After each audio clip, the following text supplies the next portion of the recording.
আসসালামু আলাইকুম। আমি ফাইয়াজ খান বীর আবৃত্তি করছি কবি শাহাবুদ্দিন নাগরের লেখা মুক্তিযুদ্ধ কবিতাটি।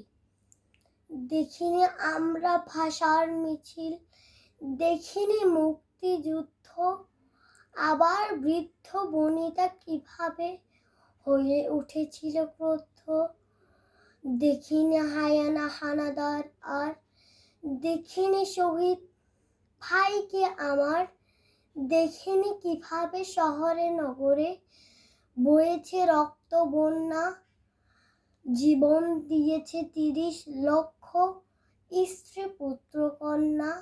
সারা পৃথিবীর ঘড়িগুলো যদি আবার উল্টো ঘুরে ঠিক ঠিক যাব মুক্তিযুদ্ধে কোনো একদিন ভোরে।